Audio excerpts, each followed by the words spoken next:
for Jalen Washington, what does success look like for the coming season? I think for him, is really being the first big off the bench. If he can become that, if he can become a reliable backup to Baycott, or even a reliable backup to whoever starts at the four, just be the first man off the bench, basically from the post. If he can do that, I think that's a successful season. To your point, the surgery he had, I think, was 2 years ago in late September. So he's 23 months removed from his second major knee surgery, and I think if you talk to people, they always say it's not the year you come back from the ACL, it's the year after you come back from the ACL injury. Mm. And his injury was worse than the ACL. So I would think he's probably pretty close to 100% for the first time in 3 or 4 years. And Hubert Davis, I mean, we saw it even when he was hurt. He's got a feathery touch offensively. Hmm. He hasn't quite hit threes in games yet. I think that's coming. I think he has the ability to do it. It looks good. It just hasn't gone in. So yeah, between those two things and blocking shots, I think if he can do those two things, he has a chance to be the first big off the bench. And for me, and I think for him, that would be a very successful season. And again, with everyone else, as long as he stays, that sets him up to be primed for a really big year as a junior. I might be reaching here a little bit.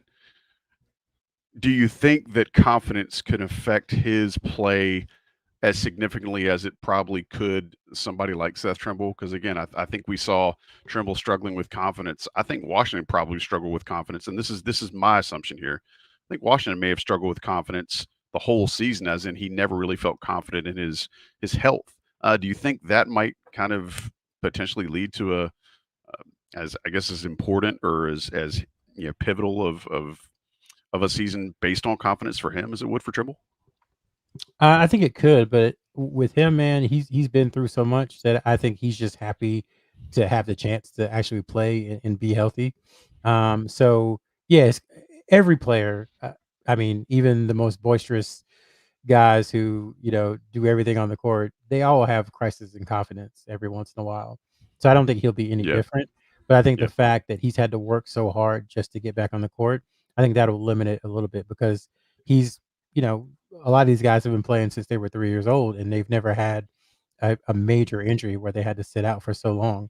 So he's had it taken away from him. So I think he probably sees it a little bit differently than some of the other guys. And he's got a little more perspective. And that would probably, in my opinion, limit how much confidence crisis he has. All right, Sean. Last one for the individual player previews. I want to ask you, what can fans count on from Jalen Washington? Again, bit of an enigma. What can fans count on from him, in your opinion? I think his go-to move, which from a confidence perspective, I think having a go-to move, when you're looking to hit a shot or you're looking to find that confidence, I think that's why it's going to be harder for Trimble, just because it's going to be harder for him to get it versus Washington. You throw it to him in the post, he's going to turn jab step with his right foot, try to get a little bit of space and rise up for a 12-foot jump shot, which was one of his best attributes in minimal shot attempts last year. So I think one, it's a really hard shot to guard, even if you know it's coming and you crowd him. Just given his size and his length, he can still get it off. But if you react to the jab step, then you're just giving him almost a free bucket. I think as Sherrell mentioned, he has a very good looking form on his jump shot. I don't think his legs were ready last year, even though he looked to extend that 3 point range. But I think they can count on that shot in particular.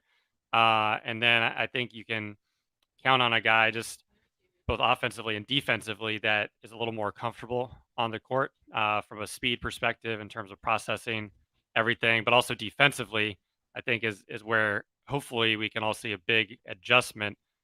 I was shocked going through some of the stats for him, and he only had one recorded block shot last year, which to me is pretty crazy given where he's located on the defensive end, his length, and his shot blocking tendencies. So I think that just goes to show, um, where he was defensively and how much potential there is if he can, get his feet under him and figure out where he's needed. But once again, that go to little little 10-footer is a great weapon. Hopefully, he's been able to develop a little bit more when trying to back down guys. Obviously, he's not the strongest, so he can get pushed off the block a lot. But if he can develop another move, I think that'll help him tremendously.